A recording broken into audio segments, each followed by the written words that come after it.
A warm welcome to everyone joining us today. Please select the language of your preference as we have multiple language interpretation channels. I am delighted to co-facilitate this conversation today on the importance of fostering the Amazon's bioeconomy with my colleague, Nicole Schwab, who leads the forum's work on nature-based solutions and the 1TrillionTrees.org platform.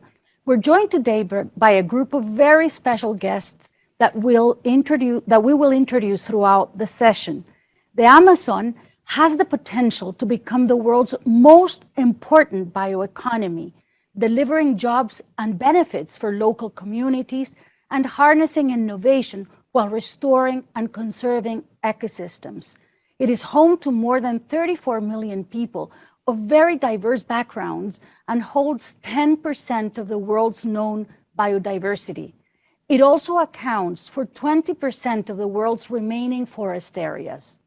However, ecosystem degradation and deforestation, including illegal activities, continue to pose major socioeconomic and environmental threats. Therefore, a new bioeconomy paradigm for the region has never been more urgent. Regional leadership has made important strides. Efforts are being led by the Amazon countries, by the Amazon Cooperation Treaty Organization, also through the Leticia Pact Process and Action Plan, by the Inter-American Development Bank, and of course, by local communities, NGOs, researchers, international cooperation, and businesses pioneering sustainable approaches. I believe it could be fair to say that we're seeing a new momentum to promote change for the sustainability of the Amazon. For the past 2 years, from the World Economic Forum, we have been convening a dialogue series on the Amazon.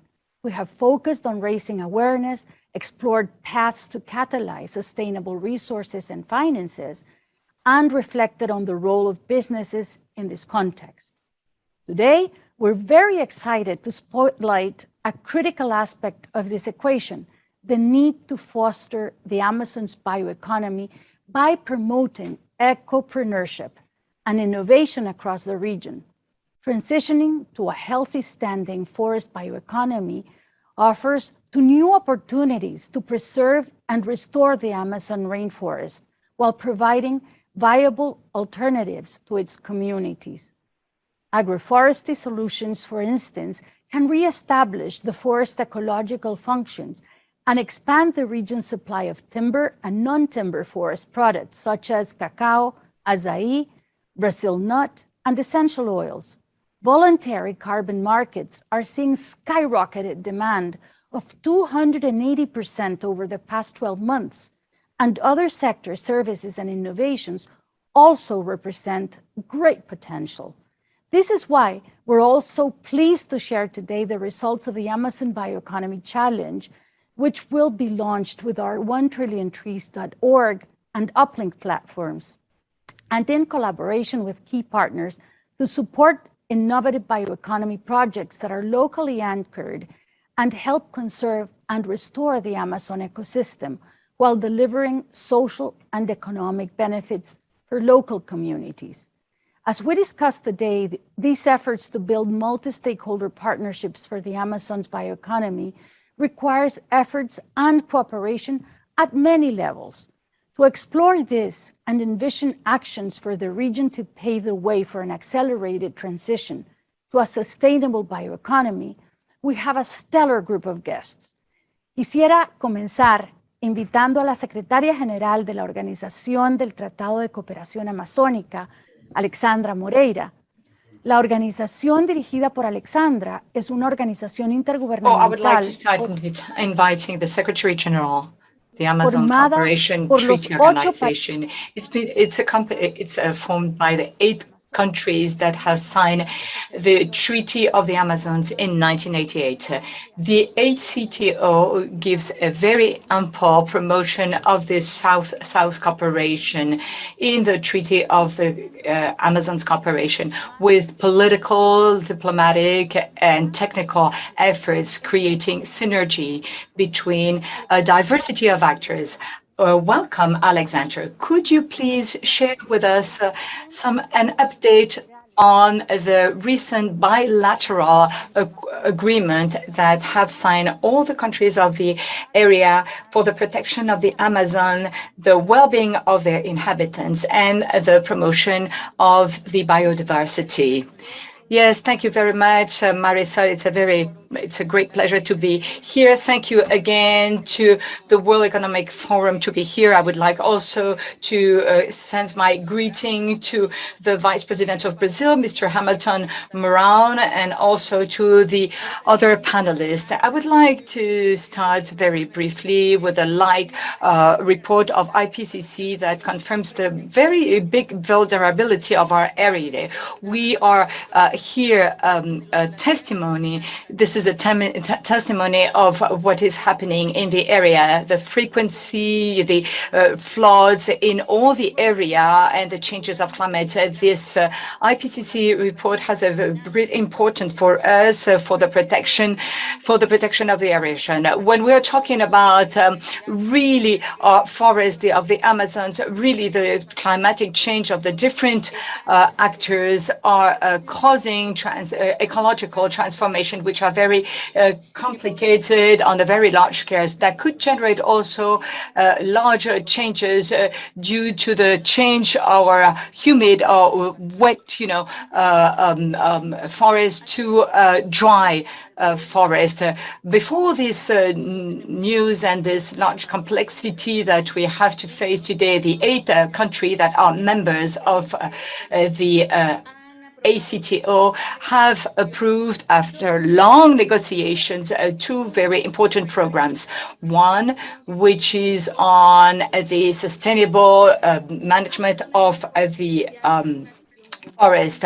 And, it's for a shared vision, a very strong, impulse to our system, the development of all this, of the bioeconomy, the implementation of action for the sustainable management of the forest, fighting against fires, the protection of indigenous people, among many others. We should not forget that there are about 48 million people that live in our region and that need, improve their livelihood with a better equality, with lots of more productivity. This vision for this country, it's not opposed to have a controlled model of development that would understand the largest richness that has the Amazon is the forest, which is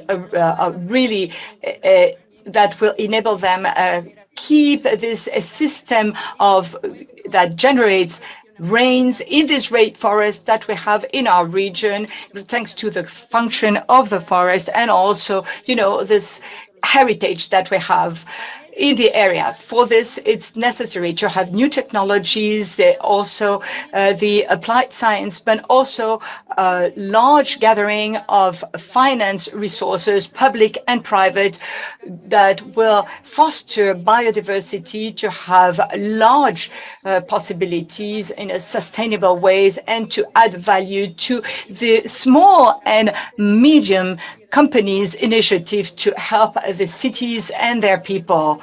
So this is the power of our countries and, and help our Amazon region, So as you've said, this economic potential of many areas, cacao, acai, many which have a large nutritional value, can generate new models with a lot of productivity. Cocoa is a great example in the Amazon area. It's very diverse in the world, in its genetics, species. It's a produce for many of our countries, Ecuador, Bolivia, Brazil, and that means for us to have a high quality cocoa that requires a larger invention, more technology. So that would enable us to have a very productive industry and that will protect our environment. I would like to make also reference to açaí from Brazil, which is very important in the production. More than 350,000 people in the state of Pará are working in this agriculture. So this new model enables us to work with the Amazon people and the indigenous people that participate in all this work. Really, the future of the Amazon will depend on maintaining its natural equilibrium for these development models, thanks to the sustainable diversity, thanks to agri-forestal system, restoring all the areas that have been deforested and that are today large extensions that in many cases have been abandoned and that could be really tapped on thanks to very high value new productions, thanks to also many actions for these degraded areas associated with local industries for the value chain. So that's how we are heading. We need to work, but definitively, our we have to change from the destruction economy to the economy of the knowledge of the nature. Thank you, Marisol. Thank you very much, Alexandra. We are very excited to hear about this new progress, this new consensus that all the countries of the area have reached. So really wonderful to you. Now I would like to invite the Vice President of Brazil, the Excellency Hamilton Mourão, Brazil's Amazon Council for Coordinated and Comprehensive Policy on Action for the Protection and Sustainable Development of the Amazon. Señor Vicepresidente, bem-vindo. We had a very encouraging conversation a few months ago. L'Amazonie. Nous avons eu un échange très intéressant il y a quelques mois. Pourriez-vous nous parler des facteurs les plus importants s'agissant de la stratégie brésilienne pour relever les défis?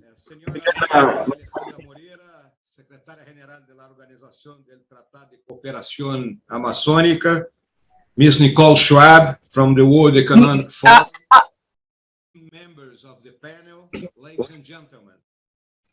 Allow me to start by thanking the World Economic Forum for bringing together key stakeholders to discuss ways to foster the Amazon's bioeconomy. This is a timely and important discussion. Bioeconomy enterprising in the Amazon offers an opportunity to strengthen and expand business that combine environmental protection, economic growth, and social inclusion. Our government has put forward a comprehensive effort to protect, preserve, and develop the Amazon region with the reestablishment of the National Council of the Amazon, of the Legal Amazon, in February last year, which I have had the honor to chair. From the outset, the Amazon Council acknowledged the need to step up the fight against illegal deforestation and other environmental crimes, while also shaping a sustainable development plan for the region. There are 5 strategic policy goals guiding the work of the Council. First, to enhance command and control operations in the Amazon, with a focus on the fight against illegal deforestation and the strengthening of federal environmental agencies. Second, to promote the regularization of land tenure and economic ecological zoning, which are necessary steps for more effective monitoring, control, and development policies.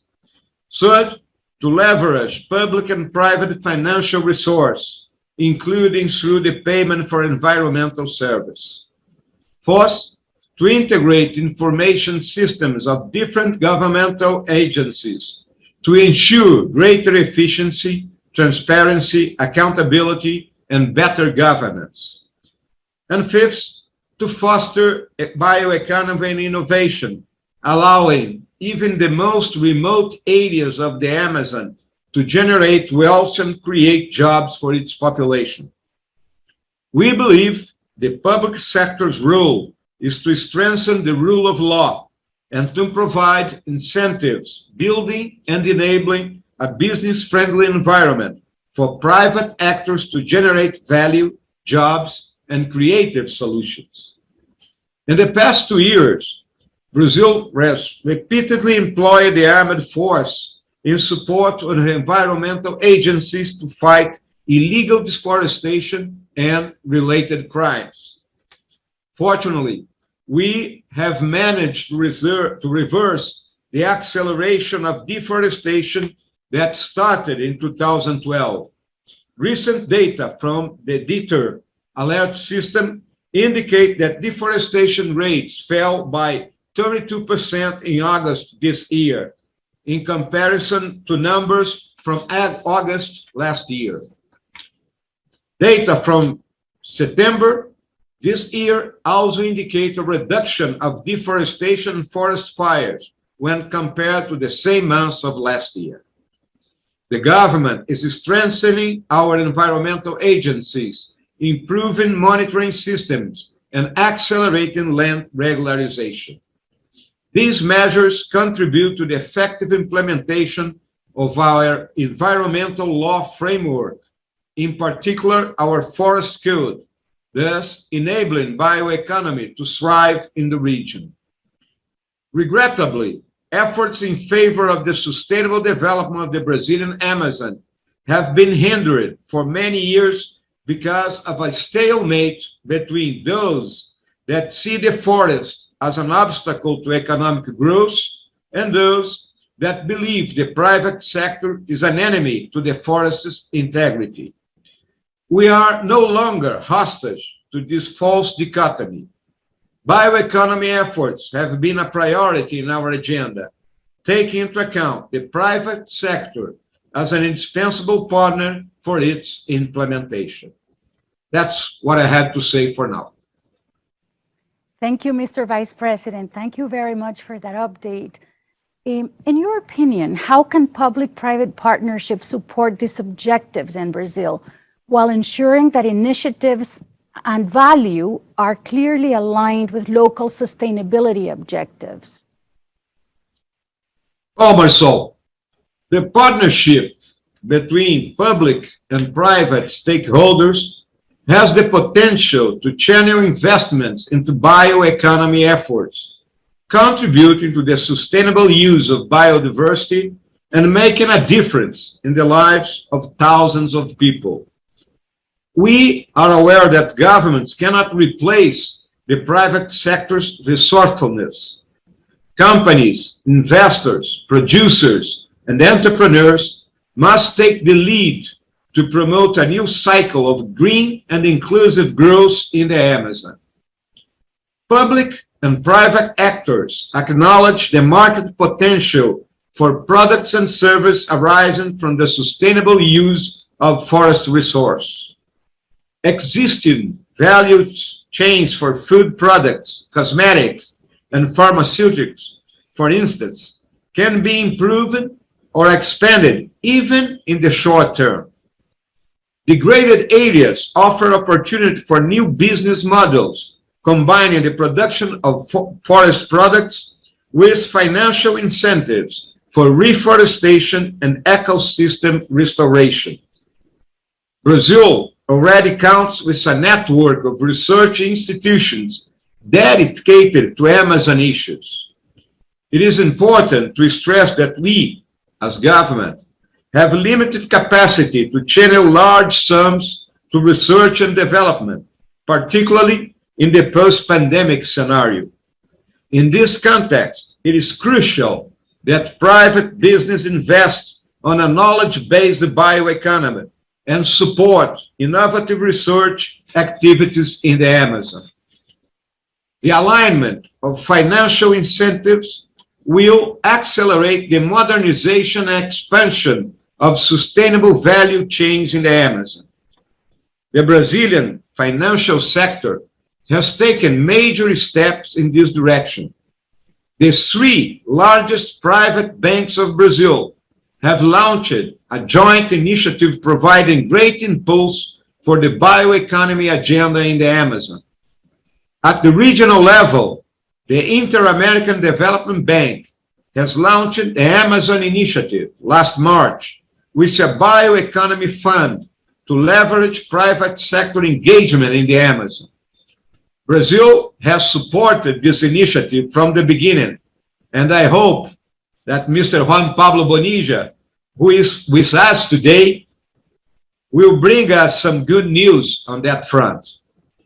Innovation is key to achieving the change that are needed to boost local enterprise.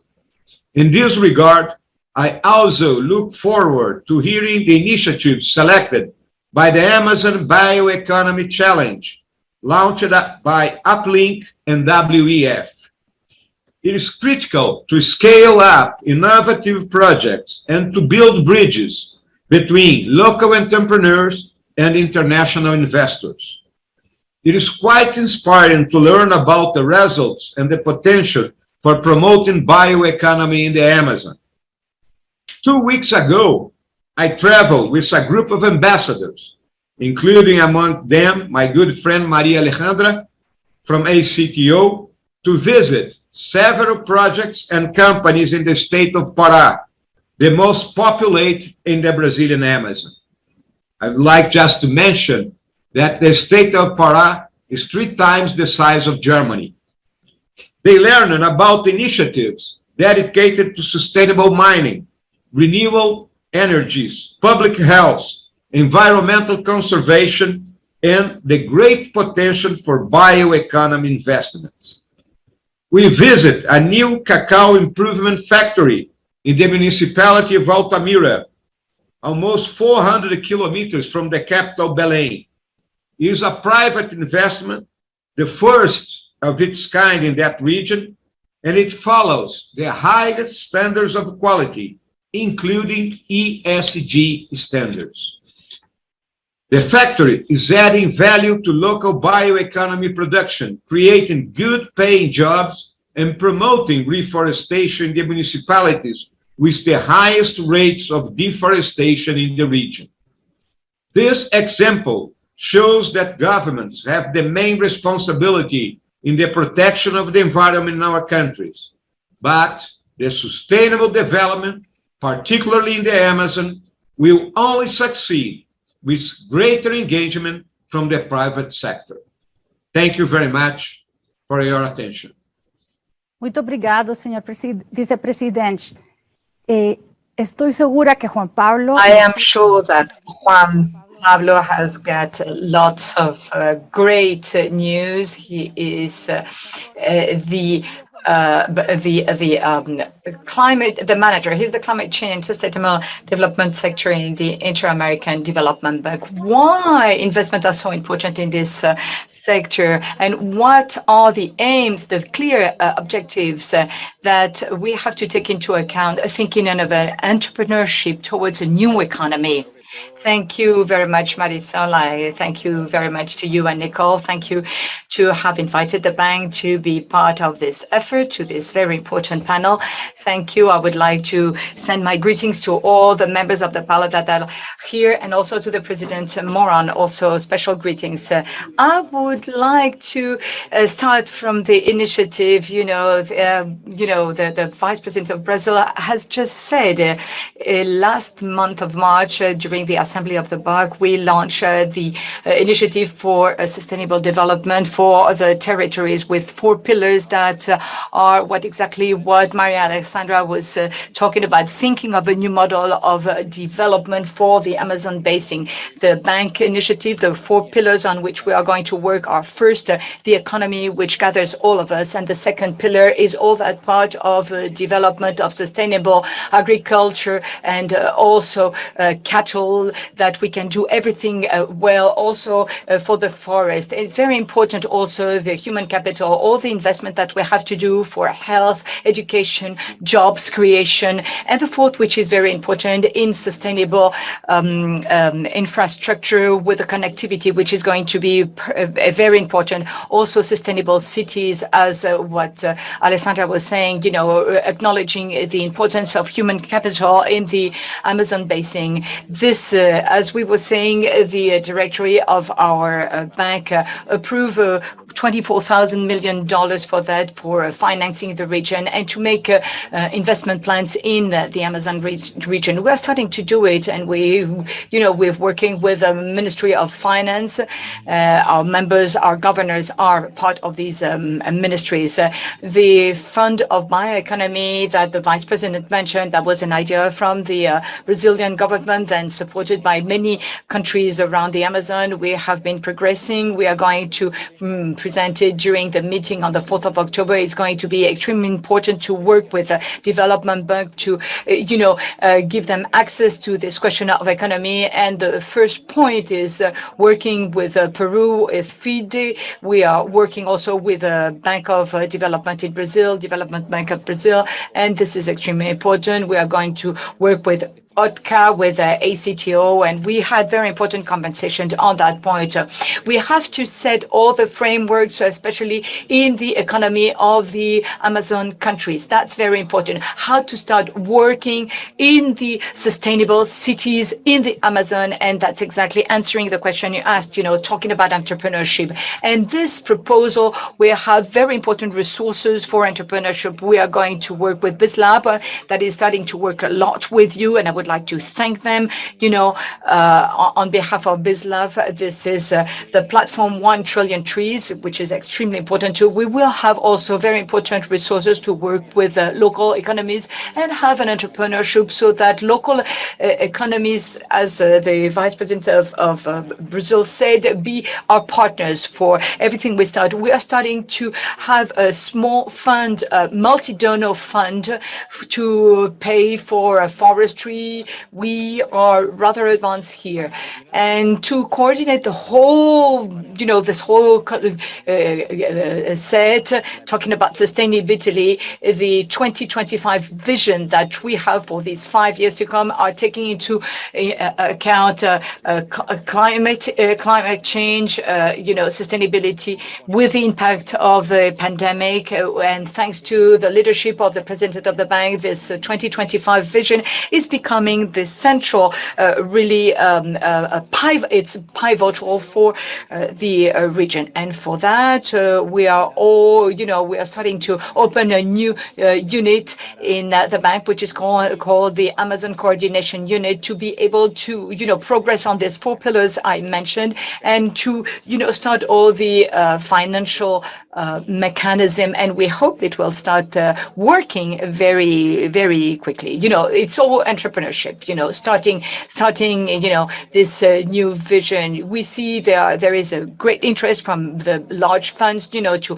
invest due to the climate change emergency that we have. But we see that all the banks are part of that. And I was very pleased to see that the 5th of September, the day of the Amazon, there was a very important article of the 3 most important banks in Brazil. And I know that's something they are really working with the President Moran of its vision of the private banking in Brazil. And these are very important signs that we can see. But what can we do with small companies, small little businesses that are starting in that world to get support from the beginning? They are very important entities that are starting to have this nexus with the Amazon, with also Sustainable Development Fund in Manaus and many others also. But what can we do all together to support all these, startups? The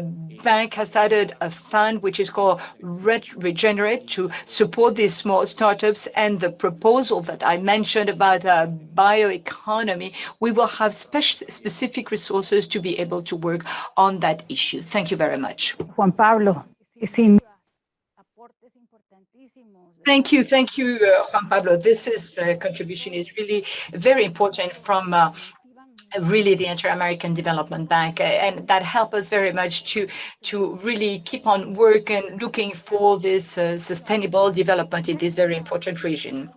My colleague Nicole Schwab, who will also address very key aspects and will lead a very interesting discussion, bringing in the Ecopreneurs that have been selected for the Uplink Challenge. Nicole, the floor is yours.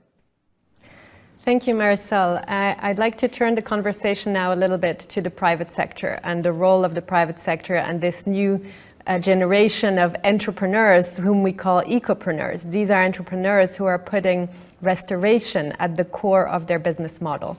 And as the Vice President rightly mentioned, we have to move away from this dichotomy between conservation and development. And we're seeing very clearly that it is possible to create restorative businesses, and we will hear from two of those very soon. We also want to look a little bit at the incentives and the business case for the private sector more broadly, for multinational companies. At the global level, today with Wanti.org, we have just announced the first 24 pledges from 24 global companies who are pledging to conserve, restore, and grow 2.5 billion trees over the next decade in over 50 countries. So we're seeing there's a lot of traction, there's a lot of interest, and this is clearly no longer uniquely a CSR or philanthropic opportunity, but also moving to the core of a business strategy and risk management. So to discuss this, I would like to start with you, Roberto Marques. You are the CEO and Executive Chairman of the Board at Natura & Co. in Brazil. Your company has issued a very comprehensive sustainability plan, Commitment to Life. Can you tell us more about this and about your perspective on the sustainable bioeconomy in the Amazon and what will be needed for us to get there? Sure. First, Nicole, thank you. Thank you, Marisol, for the invitation to the distinctive panelists. A pleasure to be here. A special shout out to our Vice President, Mourão, Vice President of Brazil, not only for your leadership, Vice President, but also really, inspiring us in terms of how we needed to really come together between private sector and public sector to face such an important topic. I would start saying that in our mind, the bioeconomy in the Amazon region is just a must. This is one of the important pillars. Last year, when we announced our 2030 sustainability vision, we divided in 3 pillars. One of them talks about, fighting the climate crisis and protecting the Amazon, which we're going to talk more. But the second talks about diversity and inclusion and how to defend human rights. And the third one talks about, embrace circularity and regeneration. In particular, regarding the Amazon region, we think that it's super important that we embrace science-based targets for biodiversity. And Natura actually has been working the Amazon region for over 20 years. And during this period, I think, we estimate that we've been able to preserve over 2 million hectares of the forest. Right, but the key thing about that preservation is the collaboration and work with the local communities. This is really also another must. We cannot ignore, and I think Marisol, you mentioned that, the importance of the local communities and the population in the region. They are the guardians of the forest itself, and therefore it's super important to work with them. This whole dilemma or this aspect that it's impossible to drive economic development preservation, we think that we needed absolutely to demystify that. And there are plenty of examples, not only within Natura, but many companies. Natura, for example, has a manufacturing site in the Pará state that the Vice President was talking about in the municipality of Benavides. And with a technology and innovation center there, we've been able to really work with the local communities to harvest some of the ingredients that has some very interesting properties in terms of hydration, in terms of moisturization. And one of them was mentioned also in this panel, acai, which is a fruit from the Amazon palm tree. And it's a great biodiversity ingredient that we use in one of our very popular lines in Brazil called Natura Ecos. And from the oils of the seeds, we can provide a lot of benefits in terms of our products. And at the same time, sharing, health and helping those communities work with us to create a sustainable development for them. So we believe that, embracing science-based targets, really thinking about biodiversity, including the local communities into any of the decisions in how we really involve them, but really, demystifying this notion that there is no sustainable development without, deforestation. It's something that we believe is false, that we need absolutely to prove that our ways through, again, the bioeconomy, to create a very sound Amazon region, not only for Brazil and for Latin America, but for the world, because the Amazon region is such an important element of the biodiversity globally and worldwide. Thank you, Roberto, and thank you also. Your company is clearly an example showing us what's possible, and we hope to see many more large companies following this lead and science-based targets for biodiversity. On the topic of working with local communities and ecopreneurship, I'd like to now turn to the first of our two ecopreneurs that we have on the panel, who are both part of the winning cohort of the Amazon Bioeconomy Challenge, which we launched as a partnership between 1T.org and Uplink. So very exciting to hear from you, and I'd like to turn first to you, Sofia Rubio. You are the founder and CEO of a company called Shiwi in Peru, and your tagline is very inspiring, healthy, conscious, wild. Can you tell us more about Shiwi, about your work and the impact that you're having, but also about the challenges that you think need to be overcome if we are to achieve this vision of a standing forest bioeconomy?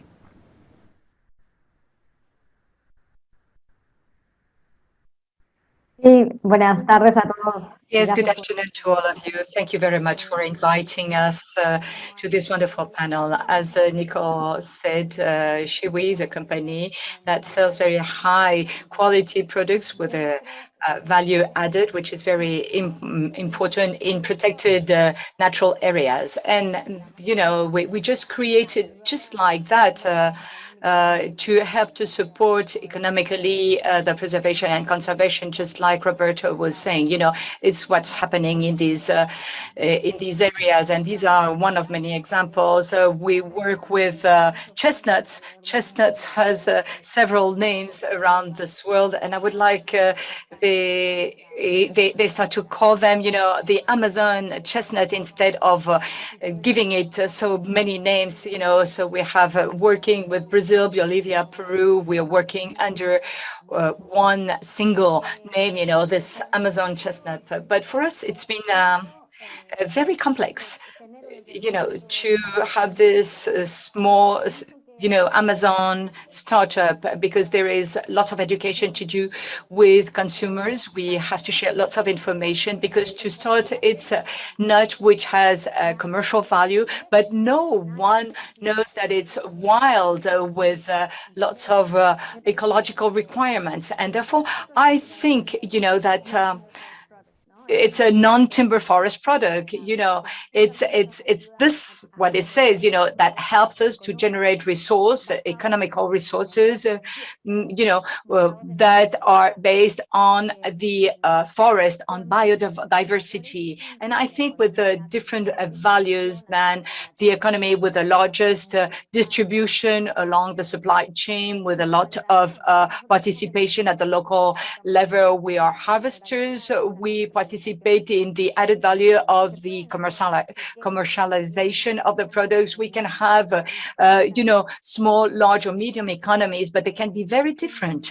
We can have a good matching between natural conservation and market strength, and that's exactly what we're looking for.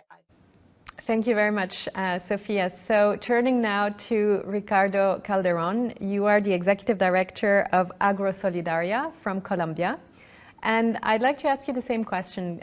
You're working on agroforestry systems in Colombia. Can you tell us a little bit more about your work, about the impact you're having, and also about the challenges that you see that need to be overcome for you to be able to scale your activities?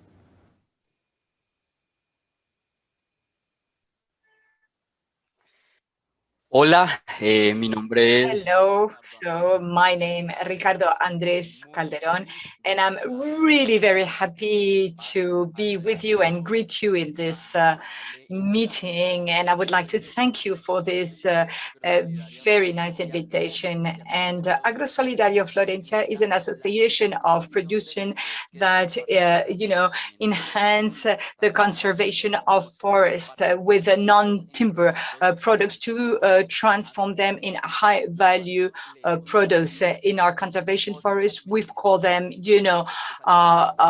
Amazon and cosmetic forest. We can do the conservation of more than 1,000 hectares, in which participate more than 250 families that are part of our local communities. More than half, 50% of them are victims of the armed conflict that we have in the area. And so I'm extremely proud to tell you that we've been elected in Natura Brazil as the best Colombian producers, and this, makes our dream a reality to generate financial resources to our families. Little startups just like ours, like the one, we have a lot of issues. We need to have more people, more persons, more communities get to know us, can, participate to obtain our products and buy them, and can also choose them.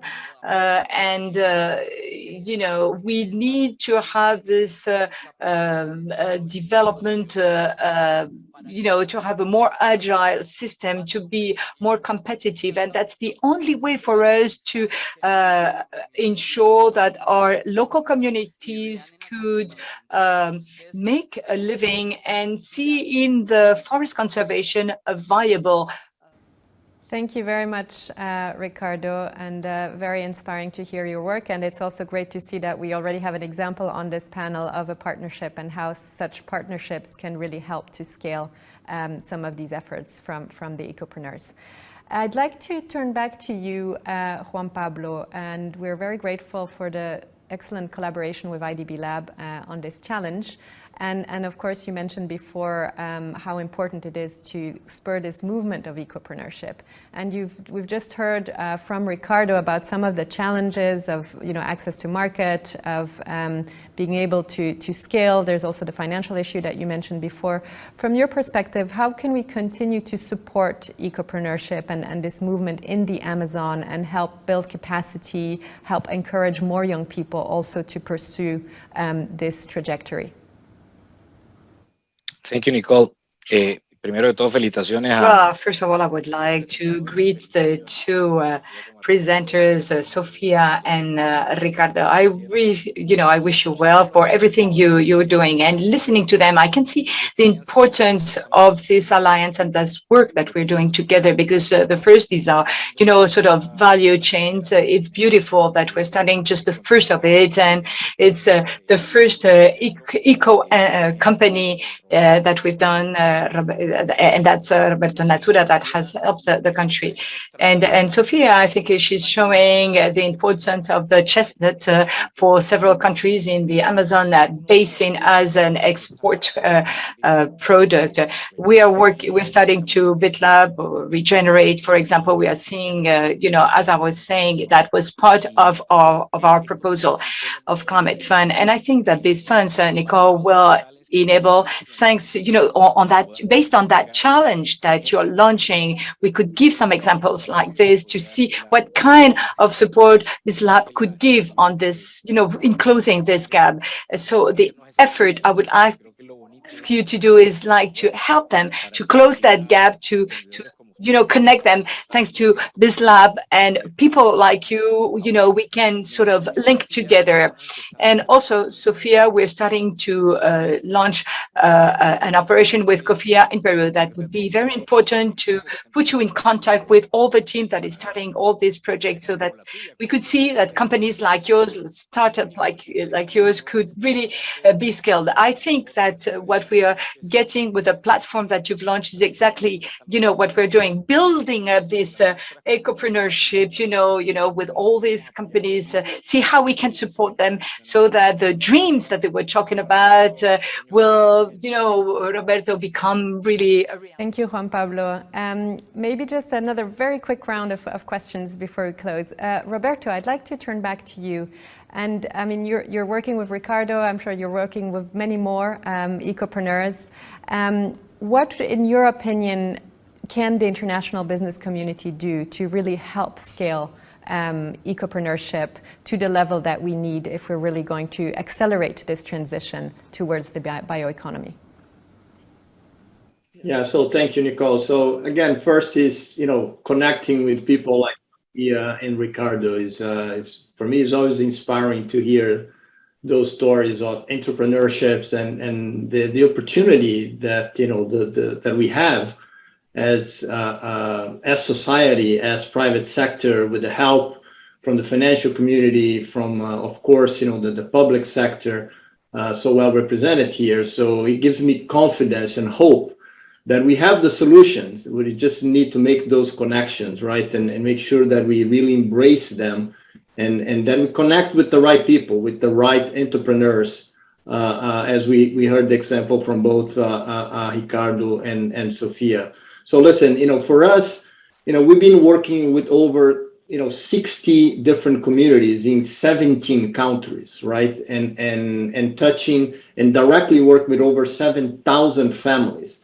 So the whole idea of this ecosystem and the collaboration with the local communities and with the entrepreneurs in the areas, this is the answer, right? We know that, and we're going to be able to find the right solutions and how we preserve the forest and create a sustainable development.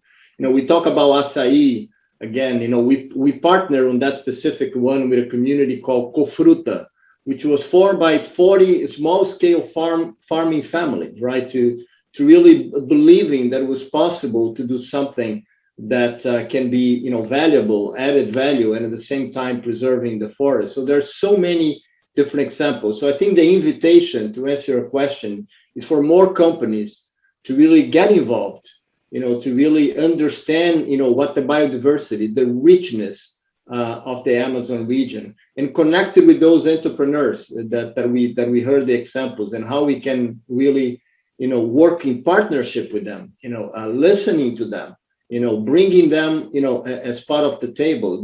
This is so important, again, that we involve them into the decision process, into the development, in how we really need to think about it. So on and on, again, it is exciting. It's inspiring to hear those beautiful examples here, and we look forward to continue to partner with them and expanding that and bringing other companies to really help us, because we're going to need a lot of help, right?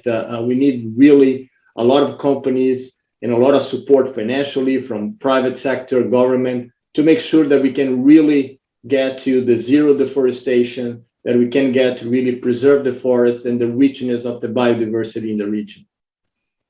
Thank you, Roberto. Sofia, one quick last question to you. We've been talking also earlier about innovation and technology. And of course, there are different kinds of innovation, and there's also the important role that traditional knowledge plays, particularly along some of these non-timber forest products. Can you say a little bit about how you think about this topic and maybe what some of your needs are, or how you work on the innovation and technology, but also on the local knowledge aspect and making sure that that is brought into the work that you do?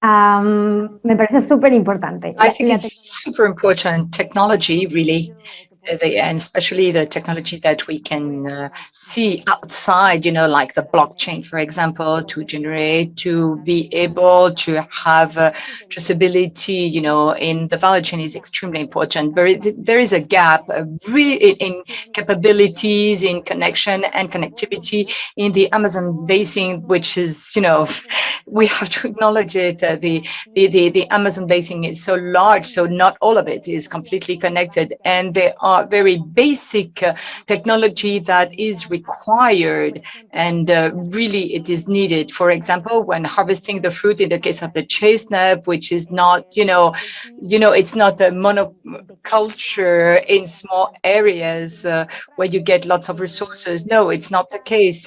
It's hectares of forests, and you could have all of them sort of scattered. So it's very important that we have of that. And that's where innovation comes in, to be able to connect all this food, for example, to extract them on a more sophisticated way, all these products that we would like to have, the different ingredients. And therefore, a lot of investigation is required in the Amazon. The Amazon by itself is sort of a natural laboratory for that. And I have the feeling that it's not only that, very advanced and super advanced technology like the blockchain that we need, but we require also this basic technology for the people that are there, for harvesting, to improve, the yield. Thank you, Sophia. And maybe also from you, Ricardo, it would be interesting to hear how you're thinking about technology innovation and how you're working also to integrate the traditional knowledge of the local communities that you work with.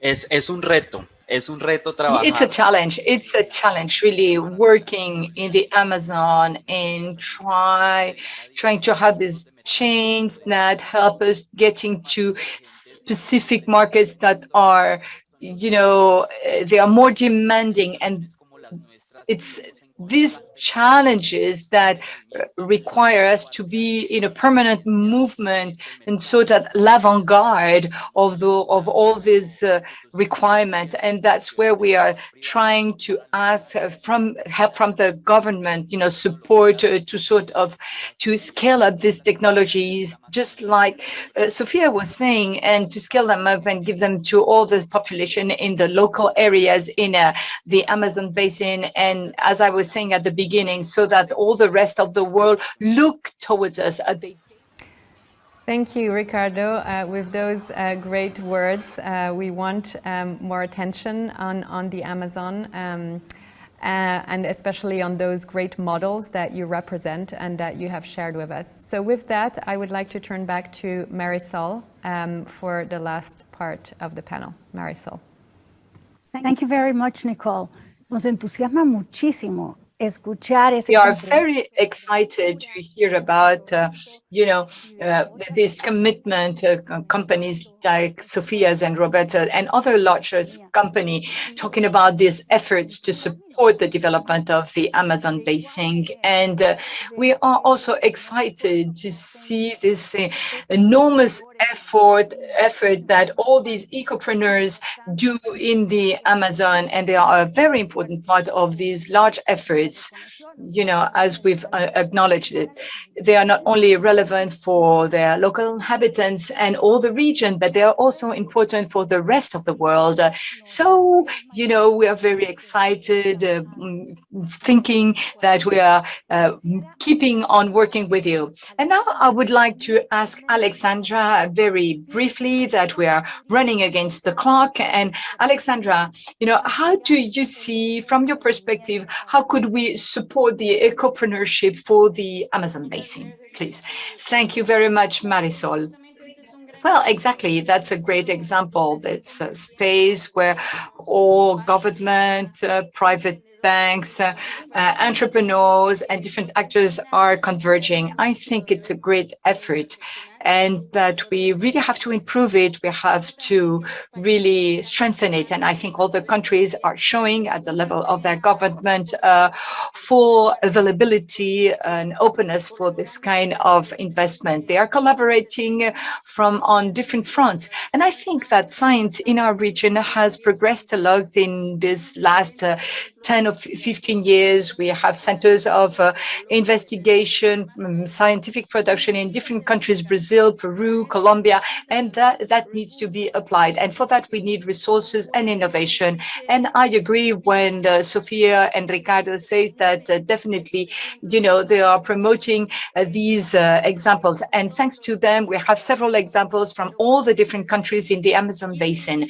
But they say that they want to show the complexity that means investing and working in the Amazon. We have to understand that the Amazon basin is a very complex system, and if they are lacking from basic services of interconnectivity, and the government are working on that, but that does not mean that the companies, the private companies and the international ones cannot invest from now in the areas. What we are requesting is a larger support, a larger cooperation in technology, and to have this possibility to produce and really scale up our chains with this traditional knowledge. And there we have a model that enable us to preserve our forest and this fantastic ecosystem that produces so much humidity that we need to preserve it for the world equilibrium. Yeah, that's no doubt. It's a very, very complex system. We have we need more actors to contribute to it and to let's inform about this complexity and this technology that Ricardo and Sofia was talking about. It's extremely important in this post-pandemic world. We've been an accelerated transition towards this technology in order to scale up all the results. As Amazon, the Brazilian Council, a comprehensive government coordinating body, how can we enable the bioeconomy and the issues discussed today beyond specific projects and ensure structural solutions are being adopted systemically beyond individual approaches? Señor Vicepresidente. Well, Marisol, initially I would like to thank you, the WEF, for the opportunity to participate in this event and to hear from different stakeholders engaged in the fostering of the bioeconomy in the Amazon. Bioeconomy and the payment for environmental service are critical to the paradigmatic shift that will put an end to the predatory extraction of the forest resources. We must continue to engage local producers and communities on the debate, not only to learn about the difficulties they face, but also to be inspired by the achievements of the Amazon bioeconomy and its transformative potential for the region. The Amazon rainforest shelters the largest biodiversity reserve on the planet. We should explore this treasure in a sustainable and inclusive fashion. The forest can no longer be seen as an obstacle to development. The sustainable use of the biodiversity is the path to promote the knowledge economy model in the Amazon. We can only tread this path if we work together. Local communities, business people, governments, and research and financial institutions should be partners in this undertaking. You can rely on the National Council of the Legal Amazon to work for the fostering of bioeconomy. I call upon international institutions, investors and leaders from private and public sector to join us in this remarkable partnership. Thank you very much and have a good day. Muito obrigada, Senhor Vice-Presidente. Now let's offer Nicole Schwab the floor for some closing remarks. Nicole, we would love to hear your reflections and about the next steps with the 1trillion-trees.org and the uplink platform. Please share with our audience the important announcement being shared right after this session. Thank you, Nicole. The floor is yours. Thank you, Marcel. So yes, first of all, I would like to invite all of you to watch the next session where we will announce the 15 ecopreneurs that were selected as part of the Amazon Bioeconomy Challenge. You've met 2 of them, and there are 13 more across the different countries, each and every one of them with really impressive and inspirational projects. So on the part of 1T.org, we will continue to serve as a platform for exchanges like this to bring together different stakeholders behind this vision of a sustainable bioeconomy for the Amazon, and with a particular focus on scaling non-timber forest product value chains. And we've heard some great examples today, but we've also heard of some of the challenges that need to be addressed. So we will continue to work in this direction and also to engage the global private sector to support this process and to invest in forest conservation and restoration. I want to thank all of you. I think that as you just said, Vice President, and also you, Secretary General, this panel was a great example of such multi-stakeholder dialogue. And even in this short conversation, I think we've already have a few nuggets that we can take forward. Thank you all, and stay tuned for the next session to meet the Ecopreneurs.